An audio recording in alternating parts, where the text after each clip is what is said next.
Pernah kepikiran nggak sih, apa yang bakal nentuin masa depan pendidikan kita di Indonesia? Nah, jawabannya mungkin banget ada di satu peraturan baru yang akan kita kupas tuntas hari ini. Peraturan ini, wah, ini bisa jadi game changer, mengubah standar profesional buat para guru dan kepala sekolah di seluruh negeri. Yuk kita lihat bareng-bareng.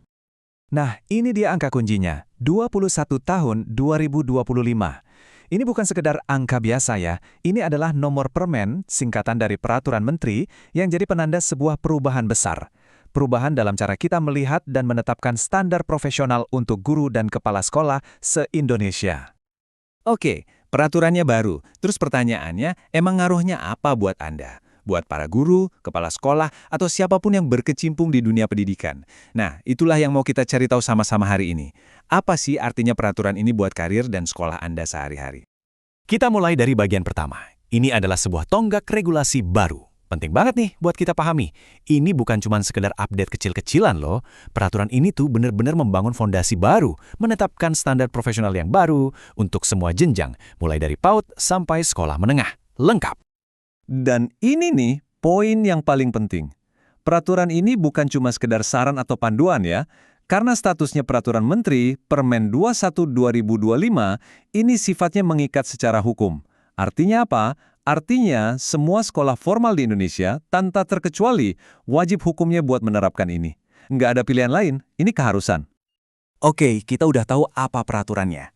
Sekarang pertanyaannya ganti jadi kenapa? Apa sih sebetulnya filosofi di balik semua ini? Visi seperti apa yang mau dikejar sampai ada perubahan sebesar ini? Jawabannya terletak di satu konsep kunci. Dan visi itu adalah kurikulum merdeka. Ya, sebuah konsep yang fokusnya adalah pembelajaran yang lebih fleksibel, lebih kreatif, dan pastinya relevan buat setiap murid. Nah, bayangin aja, permen yang baru ini tuh ibarat mesinnya.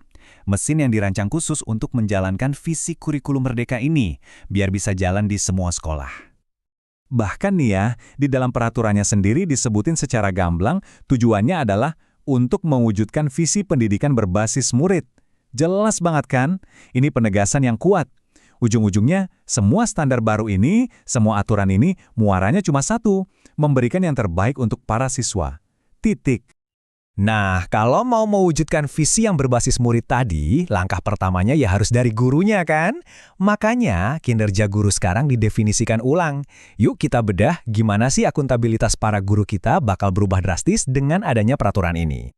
Coba kita bandingin ya. Kalau di sistem yang lama, biasanya ada jeda waktu. Standar baru keluar, tapi evaluasi kinerjanya baru nyusul entah kapan. Nah, sekarang beda cerita. Peraturan ini langsung memangkas jeda itu. Jadi standar kompetensi yang baru ini langsung nyambung, langsung jadi bahan buat penilaian kinerja tahunan Anda, instan dan efisien. Terus, artinya buat para guru di lapangan gimana? Gampangnya gini, pertama, standar baru ini langsung jadi acuan utama buat evaluasi tahunan. Kedua, prosesnya jadi lebih cepat karena nyambung sama pedoman beban kerja, jadi feedbacknya juga instan. Dan yang paling penting, nilai atau predikat kinerja Anda bakal sangat tergantung sama seberapa patuh Anda sama kualifikasi baru ini. Jadi, sekarang semuanya jauh lebih terukur dan dampaknya langsung terasa. Tentu aja, guru yang hebat juga butuh pemimpin yang hebat dong. Nah, makanya peraturan ini nggak cuma ngatur guru, tapi juga menaikkan standar buat calon kepala sekolah. Yuk kita intip apa aja syarat-syarat barunya. Syarat minimalnya sekarang jelas banget dan nggak bisa ditawar lagi. Calon kepala sekolah itu wajib punya ijazah S1 atau D4, harus punya sertifikat pendidik, pangkatnya minimal golongan 3/C, dan pengalamannya paling nggak 8 tahun. Tujuannya apa?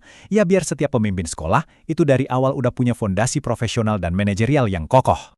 Terus, gimana peran pemerintah daerah atau Pemda? Nah, mereka ini dikasih sedikit fleksibilitas. Misalnya, mereka boleh memprioritaskan kandidat yang punya sertifikat guru penggerak. Tapi, fleksibilitas ini ada batasnya. Mereka nggak boleh ngelanggar standar inti. Jadi, persyaratan minimum yang tadi kita bahas, itu tetap jadi patokan utama yang wajib dipatuhi di seluruh Indonesia. Oke, sekarang ayo kita sambungin semua titik-titiknya. Gimana caranya standar guru yang lebih tinggi dan pemimpin yang lebih kompeten ini bisa nyambung dan bekerja bareng? Nah, ini dia intinya, gimana semua bagian ini saling mendukung satu sama lain. Alur logikanya tuh jelas banget kok. Semuanya dimulai dari nomor 1, adanya standar profesional yang baru dan kuat. Standar ini kemudian langsung menaikkan akuntabilitas kinerja guru. Di saat yang sama, standar yang ketat juga memastikan kita dapat pemimpin yang kompeten. Nah, ketika dua hal ini, guru yang akuntabel dan pemimpin yang kompeten sudah ada, baru deh implementasi kurikulum Merdeka bisa benar-benar berjalan dengan sukses. Semuanya saling terkait. Jadi, kalau ada satu hal yang perlu kita ingat dari semua ini, intinya adalah ini sebuah sistem yang terpadu. Kualitas guru dan kualitas mimpin itu nggak bisa dipisahin. Peraturan ini dirancang untuk mengangkat dua-duanya sekaligus, karena mereka inilah dua pilar yang bakal menopang visi pendidikan nasional kita. Oke, sebagai penutup, mari kita coba lihat ke depan. Aturannya udah ada, standarnya jelas. Tapi kan teori di atas kertas itu satu hal, praktek di lapangan itu cerita lain. Nah, sekarang pertanyaannya kembali ke kita semua, terutama Anda yang ada di sekolah. Apa sih kira-kira tantangan terbesar yang bakal dihadapi pas mencoba menerapkan ini semua? Ini pertanyaan penting yang perlu kita pikirkan bareng-bareng.